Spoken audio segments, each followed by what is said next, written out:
Welcome to my YouTube channel HR educational hub मरमर छात्र छात्री आज भिडिओत आलोचना करिम हाफ इयरली 2025 बाक्सा जिलार क्वेश्चन पेपार ये सोशियल साइंसर क्वेश्चन पेपार है।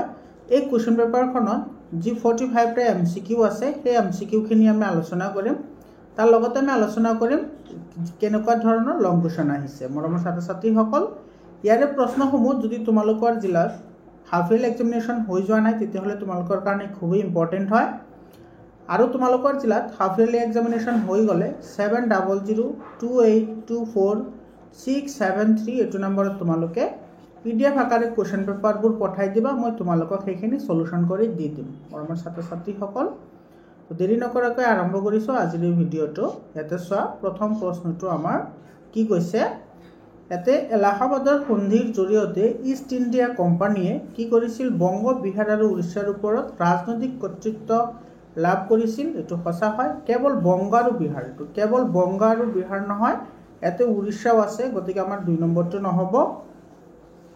बंग बिहार और उड़ीसार बंग प्रदेशर अंतर्भुक्त হৈছিল एटु कारेक्ट है गतिके 1 और 3 कारेक्ट है। एटु सी अपशनत আছে गतिके आमार सी अपशनটো कि हबो कारेक्ट अपशन हबो। तार पिछर क्वेश्चनটো চোৱা याते आमार कि কৈছে ঐক্যবদ্ধ बंगे एक बृहत शक्ति द्विखंडितकरणे बृहत बंग शक्तिक भांगी चिंगी चूरमार करिब এই কথাষাৰ কোনে কৈছিল? এই কথাষাৰ কৈছিল ৰিজলিয়ে। এটা তোমাৰ এ নম্বৰ অপশনটো কি হ'ব? কাৰেক্ট অপশন হ'ব। মৰমৰ ছাত্ৰ ছাত্ৰীসকল ইয়াতে যিবোৰ কোৱেশ্চন আহিছে সেই কোৱেশ্চনবোৰ 99% কমন কোৱেশ্চন আহিছে। মই যিবোৰ সোশ্যাল সায়েন্সৰ হাফ ইয়েৰলি এক্সামিনেশনৰ কাৰণে MCQ প্ৰভাইড কৰিছিলোঁ আৰু লং কোৱেশ্চন প্ৰভাইড কৰিছিলোঁ। তোমালোকে যদি PDF ফাইল ল'ব বিচাৰা তেতিয়াহ'লে তোমালোকে PDF ফাইল ল'ব পাৰিবা। তোমালোকে সোশ্যাল সায়েন্স, ম্যাথছ, এছামিজ আৰু সায়েন্স এইকেইটাৰ কাৰণে তোমালোকে কোনো ধৰণৰ চিন্তা কৰিব নালাগে। মই তোমালোকক 100% প্ৰিপাৰেশ্যন কৰাম।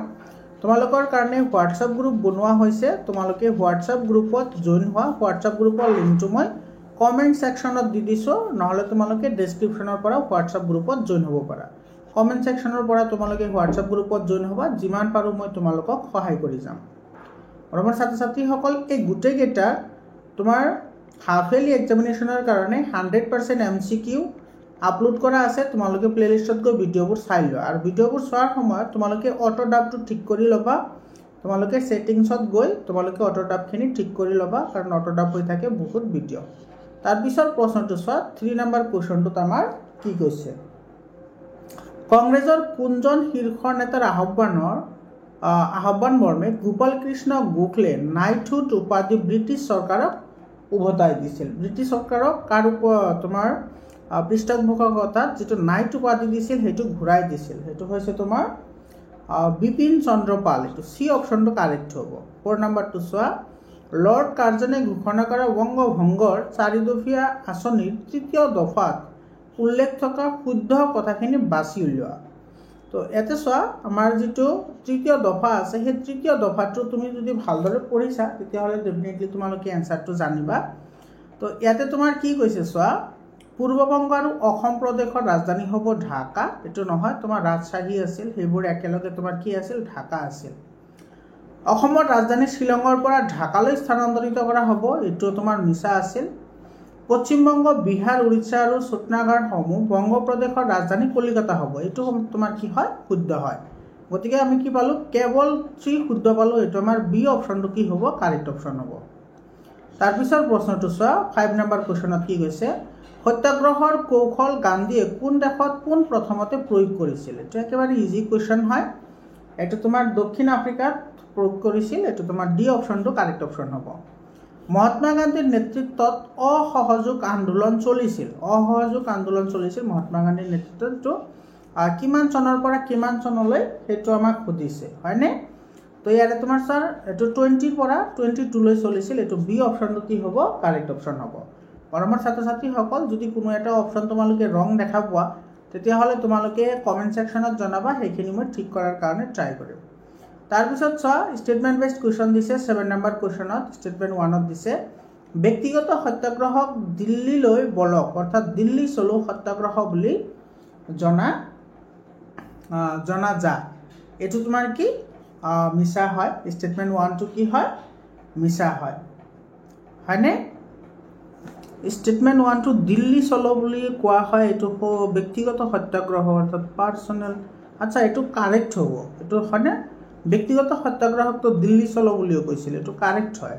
আৰু তোমাৰ 2 নম্বৰ ষ্টেটমেণ্টত কৈছে এই ব্যক্তিগত সত্যাগ্ৰহত পোনপ্ৰথমতে গ্ৰেপ্তাৰ বৰণ কৰা সত্যাগ্ৰহজন আছিল মহাত্মা গান্ধী নহয়, এইটো তোমাৰ কি হ'ব? মিছা হ'ব। গতিকে এইটো উক্তি 1টো সঁচা হ'ব, উক্তি 2টো অশুদ্ধ হ'ব। এইটো তোমাৰ এ নম্বৰ অপশ্যনটো কাৰেক্ট অপশ্যন হ'ব। 8 নম্বৰ কুৱেশ্যনটো চোৱা, এইটো তোমাৰ মিলাবলৈ দিছে। চোৱা 8 নম্বৰ কুৱেশ্যনটোত আমাৰ মিলাবলৈ দিছে। তো মিলাবলৈ দিলে তোমাৰ ইয়াতে চোৱা, তোমাৰ সাম্প্ৰদায়িক বটোৱাৰা কেতিয়া হৈছিল? এইটো হৈছিল তোমাৰ 1932 হয়নে? তাৰপিছত তোমাৰ ক্ৰিপছন মিছন কেতিয়া হৈছিল? ক্ৰিপছন মিছন হৈছিল তোমাৰ 1942। চাইমন কমিশ্যন কেতিয়া হৈছিল? 1928। আৰু পূৰ্ণ স্বৰাজৰ দাবী হৈছিল 1929ত। গতিকে এইটো আমাৰ ডি অপশ্যনটো কি হ'ব? কাৰেক্ট অপশ্যন হ'ব। তাৰপিছৰ কুৱেশ্যনটো চোৱা, তাৰপিছত তোমাৰ এইটো 9 নম্বৰ কুৱেশ্যনত কি কৈছে? আইন অমান্য আন্দোলনৰ অন্যতম প্ৰধান কাৰণ আছিল। আইন অমান্য আন্দোলনৰ প্ৰধান কাৰণ কি আছিল? ব্ৰিটিছ চৰকাৰৰ দ্বাৰা চাইমন কমিশ্যন গঠন। এইটো তোমাৰ চি অপশ্যনটো কাৰেক্ট হ'ব। 10 নম্বৰ কুৱেশ্যনটো চোৱা, অসমৰ পৰা দাস প্ৰথাৰ বিলুপ্তি ঘটোৱা হৈছিল। চোৱা, দাস প্ৰথা কেতিয়া বিলুপ্তি ঘটিছিল? দাস প্ৰথাৰ বিলুপ্তি ঘটিছিল 43 হয়নে? 1843। এইটো তোমাৰ বি অপশ্যনটো কাৰেক্ট অপশ্যন হ'ব। 11 নম্বৰ কুৱেশ্যনটো চোৱা, 11 নম্বৰ কুৱেশ্যনত আমাৰ কি কৈছে? 11 নম্বৰ, তলত দিয়াবোৰৰ পৰা শুদ্ধ বিকল্প বাছনি কৰা। শুদ্ধ বিকল্প যিটো সেইটো আমি বাছনি কৰিব লাগে। গতিকে মহৎ মিলছ অসমলৈ আহিছিল 1853, এইটো সঁচা হয়। মণিৰাম দেৱানক ফাঁচি দিয়া হৈছিল 1858, এইটো কি হয়? সঁচা হয় হয়নে? আৰু তোমাৰ মহৎ মিলছ কলকাতা উচ্চতম ন্যায়ালয়ৰ মুখ্য ন্যায়াধীশ আছিল, এইটো তোমাৰ কি হয়? কাৰেক্ট হয়। গতিকে তিনিওটা কাৰেক্ট হয়, 1, 2, 3 তিনিওটা শুদ্ধ। চি অপশ্যনটো কি হ'ব? কাৰেক্ট অপশ্যন হ'ব। 12 নম্বৰ কুৱেশ্যনটো চোৱা, 12 নম্বৰ কুৱেশ্যনত আমাৰ কি কৈছে? অসমত 1857 চনৰ বিদ্ৰোহ বিফল হোৱাৰ বাবে তলত উল্লেখ কৰা কোনটো কাৰণ শুদ্ধ নহয় বুলি কৈছে? বিদ্ৰোহীসকলে প্ৰয়োজনীয় অস্ত্ৰ শস্ত্ৰৰ যোগান ধৰিব পৰা নাছিল, এইটোতো সঁচা কথা হয়। অস্ত্ৰ শস্ত্ৰৰ অভাৱ আছিল, এইটো সঁচা হয়। 2 নম্বৰত কৈছে বিদ্ৰোহীসকলে গোপনীয়তা ৰক্ষা কৰিব পৰা নাছিল, এইটো সঁচা হয়। তাৰপিছত অসমত বিদ্ৰোহীসকলৰ সংখ্যা যথেষ্ট পৰিমাণে আছিল। চোৱা, বিদ্ৰোহীসকলৰ সংখ্যা অসমত কম আছিল, যথেষ্ট নাছিল, গতিকে এইটো মিছা হয়। বিদ্ৰোহৰ মুখ্য সাংগঠনিক মণিৰাম দেৱান আছিল, এইটো সঁচা হয়। তো যিটো মিছা হয় সেইটো আমাৰ শুদ্ধ হ'ব। এইটো চি অপশ্যনটো ইয়াৰে কাৰেক্ট অপশ্যন হ'ব। 13 নম্বৰ কুৱেশ্যনটো চোৱা, 13 নম্বৰ কুৱেশ্যনত কি কৈছে? ব্ৰিটিছ শাসনৰ বিৰোধিতা কৰাৰ অপৰাধত তলত কোনজন মণিপুৰী নেতাক ফাঁচি দিয়া হৈছিল? মণিপুৰী টিকেন্দ্ৰজিৎ আছিল মণিপুৰৰ হয়নে? এইটো তোমাৰ বি অপশ্যনটো কাৰেক্ট হ'ব। 1857 চনৰ বিদ্ৰোহত অসমত বিদ্ৰোহীসকলে আহোম সিংহাসনত বহুৱাব খুজিছিল হয়নে? কাক বহুৱাব খুজিছিল? আমাৰ সেইটো লাগে, কাক বহুৱাটো? কন্দৰ্পেশ্বৰ সিংহক বহাব বিচাৰিছিল। ডি অপশ্যনটো কাৰেক্ট হ'ব। 15 নম্বৰ কুৱেশ্যনটো চোৱা, অসমৰ কোনছোৱা সময়ক কোম্পানী ৰাজ বা কোম্পানী আমোল বুলি জনা যায়? কোম্পানী আমোল কেতিয়াৰ সময়ত জনা যায়? 26 পৰা 58। এইটো তোমাৰ এ নম্বৰ অপশ্যনটো কাৰেক্ট হ'ব। এইটো তাৰপিছত চোৱা, তোমাৰ এইটো 16 নম্বৰ কুৱেশ্যনত তোমাৰ কি কৈছে? আলোড়ন সৃষ্টিকাৰী জোনাকীৰ প্ৰথম সংখ্যাত এটা বিশেষ বিষয় স্পষ্ট কৰি দিয়া হৈছিল, আৰু সেই বিষয়টো কি সেইটো আমাক সুধিছে। সেই বিষয়টো কি আছিল? জোনাকী ৰাজনীতিৰ পৰা মুক্ত হৈ থাকিব, জোনাকী ৰাজনীতিৰ লগত আংশিকভাৱে জড়িত হৈ থাকিব, জোনাকী জাতীয় চেতনা জাগ্ৰত কৰিব, জোনাকীয়ে নতুন সাহিত্যিক জন্ম দিব। তো এইটোৰ তোমাৰ শুদ্ধ উত্তৰ হ'ব এইটো এ নম্বৰটো, জোনাকী ৰাজনীতিৰ পৰা সম্পূৰ্ণৰূপে মুক্ত হৈ থাকিব, এইটো আছিল। তো এ নম্বৰ অপশ্যনটো কাৰেক্ট অপশ্যন হয়। তাৰপিছত চোৱা 17 নম্বৰ কুৱেশ্যনটোত তোমাৰ কি কৈছে? নিম্নলিখিত ব্যক্তিসকলৰ ভিতৰত কোনজন জোনাকী যুগৰ ত্ৰিমূৰ্তিৰ ভিতৰত নাই? জোনাকী যুগৰ ত্ৰিমূৰ্তি কোন আছিল? লাল, বাল, পাল হয়নে? এইটো লাল, বাল, পাল আছিল নহয় জানো? জোনাকী যুগৰ ত্ৰিমূৰ্তি লাল, বাল, পাল। জোনাকী যুগৰ ত্ৰিমূৰ্তি আছিল কোন? এইটো তোমাৰ জগন্নাথ বৰুৱা নাছিল। তো চি অপশ্যনটো কাৰেক্ট হ'ব। চন্দ্ৰকুমাৰ আগৰৱালা আছিল, হেমচন্দ্ৰ গোস্বামী, লক্ষ্মীনাথ বেজবৰুৱাও আছিল, কিন্তু জগন্নাথ বৰুৱা নাছিল। আচ্ছা, লাল, বাল, পাল আচ্ছা নহয়, এইটো সৰি বাৰু, ইয়াৰে তোমাৰ লাল বাল পালৰ লগত সম্পৰ্ক নাই। লাল মানে লালা লাজপত ৰায়, বাল গংগাধৰ তিলক, আৰু এইটো তোমাৰ পাল কোন আছিল, বিপিন চন্দ্ৰ পাল, সেইজন আছিল। আৰু তোমাৰ ইফালে এইটো কৈছে জোনাকী যুগৰ কথা কৈছে, ত্ৰিমূৰ্তি সাহিত্যিকৰ কথা কৈছে। তো তোমাৰ হেমচন্দ্ৰ গোস্বামী আছিল, লক্ষ্মীনাথ আছিল, আৰু চন্দ্ৰকুমাৰো আছিল, কিন্তু জগন্নাথ নাছিল। তো সি অপশ্যনটো কি হ'ব, কাৰেক্ট অপশ্যন হ'ব। 80 নম্বৰ কুৱেশ্যন চোৱা কি কৈছে, তলত উল্লেখ কৰা ৰায়ত সভাৰ মূল উদ্দেশ্যবোৰৰ শুদ্ধবোৰ বাছি উলিওৱা। ৰায়ত সভাৰ কি কি তোমাৰ উদ্দেশ্য আছিল সেইটো আমাক সুধিছে। তো গ্ৰেজিং কোড বন্ধ কৰাও আছিল। ভাষা সাহিত্য চোৱা, তোমাৰ ৰায়ত সভাৰ মূল উদ্দেশ্য ভাষা সাহিত্যৰ উন্নতি সাধন কৰা নাছিল, সেইটো নহ'ব। আৰু পূৰ্ব বংগৰ পৰা প্ৰব্ৰজন ৰোধ কৰা এইটো আছিল, গতিকে 1 আৰু 3 হ'ব। এইটো তোমাৰ বি অপশ্যনত আছে, গতিকে আমাৰ বি অপশ্যনটো কাৰেক্ট অপশ্যন হ'ব। 19 নম্বৰ কুৱেশ্যনটো চোৱা, তলৰ কোনকেইটা বিষয়বস্তু অৰ্থনৈতিক ভূগোলৰ অন্তৰ্ভুক্ত। অৰ্থনৈতিক ভূগোলৰ তোমাৰ কি কি আছে, অৰ্থনৈতিক ভূগোলত তোমাৰ কি কি থাকে, অৰ্থনৈতিক ভূগোলত তোমাৰ কি কি থাকে।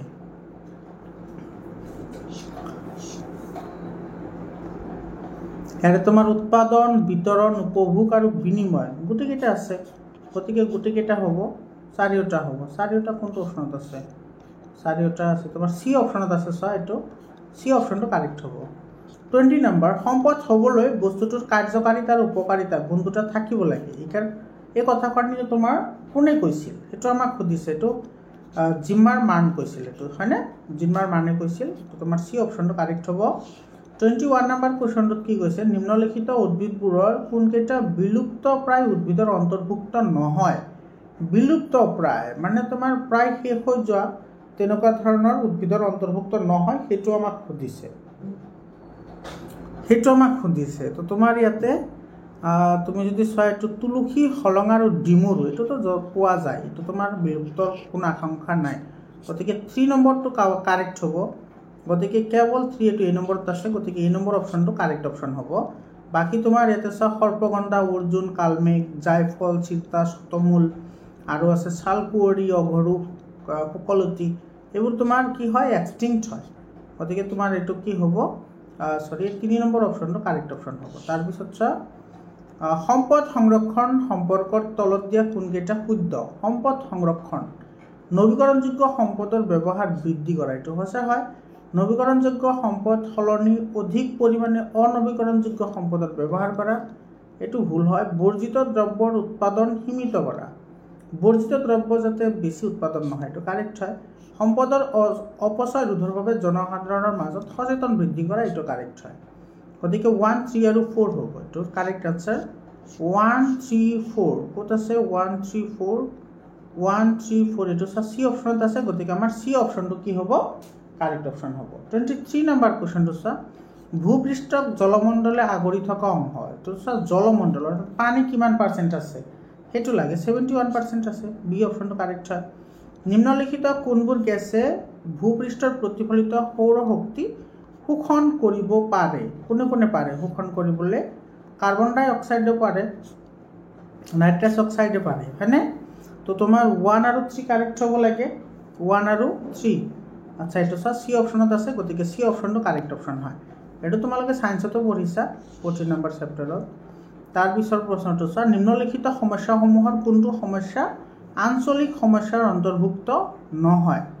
আঞ্চলিক সমস্যাৰ কথা কৈছে ইয়াত, আঞ্চলিক সমস্যা, নদীৰ অৱবাহিকাৰ ভূমিক্ষয়, এইটো তোমাৰ আঞ্চলিক নহয়, এইটো তোমাৰ ডি অপশ্যনটো কাৰেক্ট হ'ব। বাকী তোমাৰ ক্ষুদ্ৰ উদ্যোগ, ব্ৰহ্মপুত্ৰ বা বানপানীৰ সমস্যা, ঔদ্যোগিক অঞ্চলৰ পানী প্ৰদূষণ, এইকেইটা হয়, কিন্তু ডি নম্বৰটো নহয়, তো ডি অপশ্যনটো কাৰেক্ট অপশ্যন হ'ব। তাৰপিছত চোৱা, 26 নম্বৰ কুৱেশ্যনটোত এছাৰশ্যন আৰু ৰিজনিঙৰ প্ৰশ্ন দিছে। ইয়াতে এছাৰশ্যন আৰু ৰিজনিঙৰ প্ৰশ্নত তোমাৰ কি কৈছে চোৱা, ইয়াতে এছাৰশ্যনত কৈছে বায়ুমণ্ডলত অত্যাধিক পৰিমাণে ছালফাৰ ডাই অক্সাইডৰ ঘনত্ব বৃদ্ধি পালে এচিড বৰষুণৰ সৃষ্টি হয়, এইটো কাৰেক্ট হয়। তেনেধৰণৰ বৰষুণে বন বৰণি ধ্বংস কৰাৰ লগতে জলাশয়সমূহত পানীও প্ৰদূষণ কৰে, এইটোও তোমাৰ কি হয়, কাৰেক্ট হয়। গতিকে তোমাৰ ইয়াতে বায়ুমণ্ডলত এইটো ছালফাৰ ডাই অক্সাইডৰ ঘনত্বৰ কথা কৈছে, বৃদ্ধি পালে এচিড বৰষুণ হয়, আৰু ইয়াতে কৈছে ধ্বংসৰ কথা, গতিকে তোমাৰ এইটো কি হ'ব, এছাৰশ্যন আৰু ৰিজন দুইটা শুদ্ধ হ'ব, কিন্তু ৰিজন এছাৰশ্যনৰ শুদ্ধ ব্যাখ্যা নহ'ব। ডি অপশ্যনটো কাৰেক্ট হ'ব। ডি অপশ্যনটো কি হ'ব? কাৰেক্ট অপশ্যন হ'ব, হয়নে? ইয়াৰ পিছত চোৱা 27 নম্বৰত কি কৈছে, মৰুকৰণ প্ৰক্ৰিয়াক সহায় কৰা কাৰকসমূহৰ ভিতৰত তলত উল্লেখ কৰা কোনবোৰ কাৰক শুদ্ধ আৰু কোনবোৰ কাৰক অশুদ্ধ? মৰুকৰণৰ ক্ষেত্ৰত তোমাৰ কি কাৰক আছিল সেইকেইটা আমাৰ লাগে। তো গোলকীয় উত্তাপ বৃদ্ধিত মৰুকৰণটো হয়, আগ্নেয়গিৰি উদগীৰণ, খৰাং বতৰ, অত্যাধিক পশুচাৰণ। এইটো তোমাৰ আগ্নেয়গিৰি উদগীৰণত তোমাৰ কি হয়, এটা মৰুকৰণ হয় বুলি কৈছে। মৰুকৰণ নহয়, এইটো তোমাৰ নহ'ব। খৰাং বতৰ হ'ব আৰু অত্যাধিক পশুচাৰণ এইটো হ'ব। গতিকে 1, 3 আৰু 4 হ'ব। 1, 3 আৰু 4 কোনটো অপশ্যনত আছে? 1, 3 আৰু 4 এইটো চব বি অপশ্যনত আছে। গতিকে বি অপশ্যনটো কি হ'ব? কাৰেক্ট অপশ্যন হ'ব। তাৰপিছৰ প্ৰশ্নটো চোৱা 28 নম্বৰ প্ৰশ্নটো চোৱা। 28 নম্বৰ প্ৰশ্নত কি কৈছে, ইয়াতে আমাৰ আছে তলত দিয়া তথ্যসমূহৰ পৰা শুদ্ধ তথ্যবোৰ বাছি উলিওৱা। 300 বছৰ পূৰ্বে পৃথিৱীখনৰ স্থলমণ্ডল একত্ৰিত হৈ আছিল। পৃথিৱীত একত্ৰিত হৈ থকা স্থলমণ্ডলক পান্থালাছ বোলা হয়। পেঞ্জিয়া আৰু পান্থালাছৰ মাজত সৃষ্টি হোৱা সাগৰ তোমাৰ তেথিছ সাগৰৰ উত্তৰ অংশটো গাণ্ডোৱালেণ্ড বোলা হয়। গতিকে ইয়াৰে তোমাৰ কোনটো শুদ্ধ হ'ব সেইটো আমাৰ লাগে। তো ইয়াৰে তোমাৰ 1 নম্বৰটো কাৰেক্ট হ'ব আৰু তোমাৰ এইটো 3 নম্বৰটো কাৰেক্ট হ'ব। তো 1 আৰু 3 এইটো চোৱা ডি অপশ্যনত আছে, গতিকে ডি অপশ্যনটো কাৰেক্ট অপশ্যন হয়। তাৰপিছত 29 নম্বৰ কুৱেশ্যনটো চোৱা, মহাসাগৰৰ কোনটো অংশ আটাইতকৈ গভীৰ? হয়নে? আটাইতকৈ গভীৰ হ'লে তোমাৰ ট্ৰেন্স বুলি কয় সেইবোৰক না, ট্ৰেন্স বুলি কয়। ট্ৰেন্স হ'লে তোমাৰ কি হ'ব? এইটো তোমাৰ খাপ। এইটো ডি অপশ্যনটো কাৰেক্ট হ'ব। এইটো ট্ৰেন্স, অচিয়ান ট্ৰেন্স বুলি কয় ইংৰাজীত, অচিয়ান ট্ৰেন্স, হয়নে? অচিয়ান ট্ৰেন্স বুলি কয়। যেনেকুৱা মেৰিয়ানা ট্ৰেন্স পৃথিৱীৰ আটাইতকৈ গভীৰতম খাপ। 30 নম্বৰ কুৱেশ্যনটোত তোমাৰ কি কৈছে, তলত দিয়া মহাসাগৰবোৰ মাটিকালি হিচাপে ডাঙৰৰ পৰা সৰুলৈ সজোৱা। ডাঙৰৰ পৰা সৰুলৈ সজাবলৈ দিছে। ইয়াতে তোমাৰ উত্তৰ মহাসাগৰ, ভাৰত মহাসাগৰ, প্ৰশান্ত আৰু দিছে আটলান্টিক। গতিকে ইয়াৰে তোমাৰ শুদ্ধ যিটো উত্তৰ হ'ব, সেই শুদ্ধ উত্তৰটো হ'ব বি নম্বৰ অপশ্যনটো শুদ্ধ হ'ব। এইটো 3, 4, 2 আৰু 1। প্ৰথমত আহিব প্ৰশান্ত মহাসাগৰ, তাৰপিছত আহিব আটলান্টিক মহাসাগৰ, তাৰপিছত আহিব ভাৰত মহাসাগৰ আৰু তাৰপিছত আহিব উত্তৰ মহাসাগৰ। এইটো আমাৰ কাৰেক্ট অপশ্যন হ'ব। তাৰপিছত আটলান্টিক মহাসাগৰত থকা দ্বীপবোৰ হ'ল 31 নম্বৰ। আটলান্টিক মহাসাগৰত কি থাকে? এইটো আইচলেণ্ড, কেনেৰি আৰু ফকলেণ্ড। এইটো ডি অপশ্যনটো কি হ'ব? কাৰেক্ট অপশ্যন হ'ব। 32 নম্বৰ কুৱেশ্যনটোত আছে তোমাৰ ইউৰোপ মহাদেশক এছিয়া মহাদেশৰ পৰা পৃথক কৰিছে কোনে? এইটো আমাক লাগে। কোনে তোমাৰ কি কৰিছে? ছেপাৰেট কৰিছে।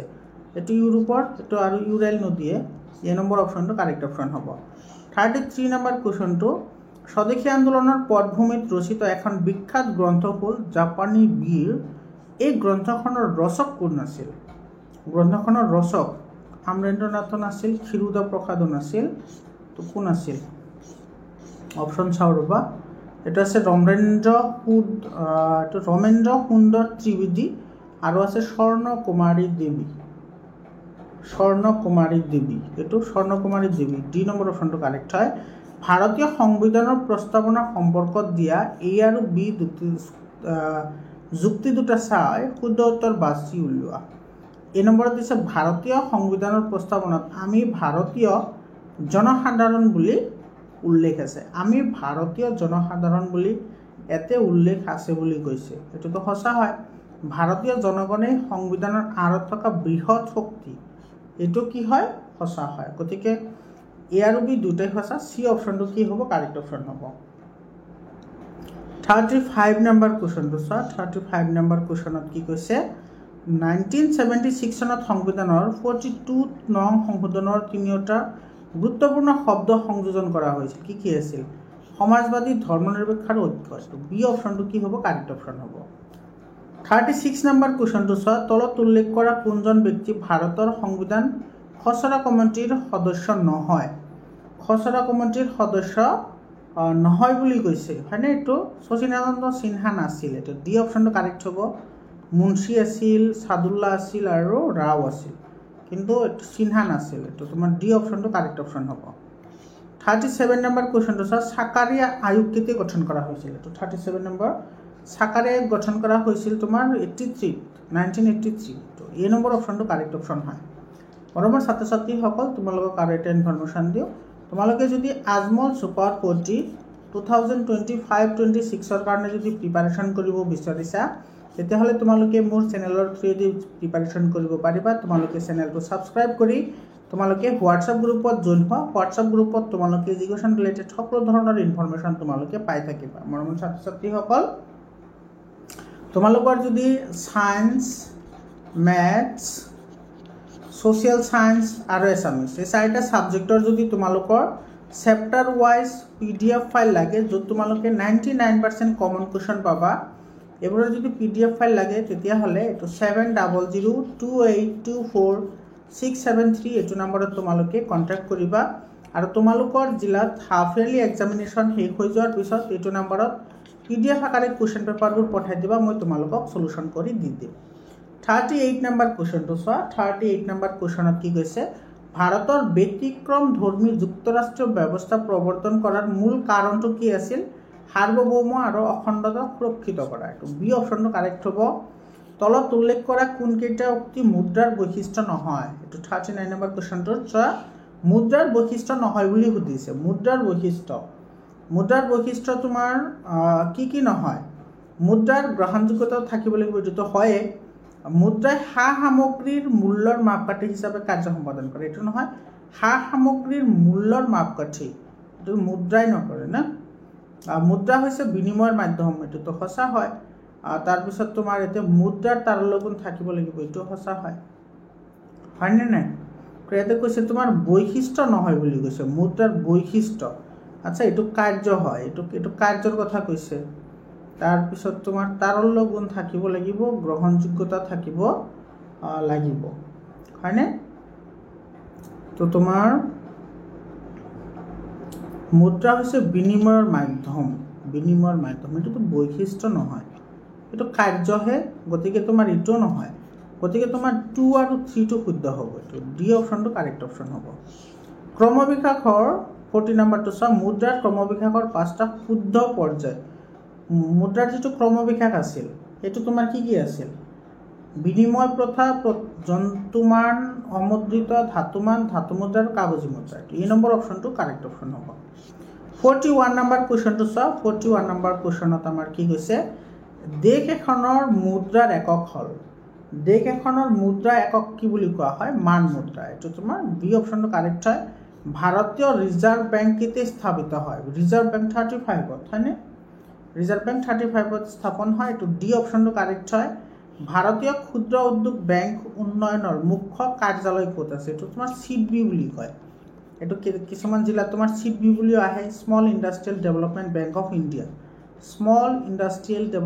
বেংক অফ ইণ্ডিয়া অৰ্থাৎ ভাৰতীয় ক্ষুদ্ৰ উদ্যোগ উন্নয়ন বেংক এইটোৰ মুখ্য কাৰ্যালয় ক'ত আছে সেইটো আমাক সুধিছে সেইটো আছে লক্ষ্ণৌত এইটো এই অপশ্যনটো কাৰেক্ট অপশ্যন বেপাৰী সোণাৰী আৰু ঋণ দিওঁতা মহাজন হ'বলৈ হ'লে বেংকৰ পূৰ্বপুৰুষ সকলেই হ'ল বেংকৰ পূৰ্বপুৰুষ এই কথাষাৰ কোনে কৈছিল এই কথাষাৰ কৈছিল তোমাৰ এইটো ক্ৰাউথাৰে কৈছিল বি অপশ্যনটো তোমাৰ কি হ'ব কাৰেক্ট অপশ্যন হ'ব আৰু 45 নম্বৰ কুৱেশ্যন আৰু আজিৰ শেষৰ MCQ সংবিধান প্ৰণেতা দেশৰ সংবিধান সংসদীয় পদ্ধতিৰ চৰকাৰ প্ৰৱৰ্তন কৰাৰ ক্ষেত্ৰত বিশেষকৈ কোনখন দেশৰ সংবিধান অনুকৰণ কৰিছিল মানে আমাৰ যিটো ইণ্ডিয়ান কনষ্টিটিউশ্যন আছে সেই কনষ্টিটিউশ্যনখন তোমাৰ ক'ৰ পৰা কপি কৰা হৈছিল এইটো হৈছে ইংলেণ্ড এইটো চি অপশ্যনটো কি হ'ব কাৰেক্ট অপশ্যন হ'ব মৰমৰ ছাত্ৰ ছাত্ৰীসকল তো এইখিনি আছিল MCQ আৰু ইয়াতে তোমাৰ যিকেইটা লং কুৱেশ্যন আছে তোমালোকে স্ক্ৰীনশ্বট মাৰি ৰাখা তোমালোকে এইবোৰ প্ৰেক্টিছ কৰিবা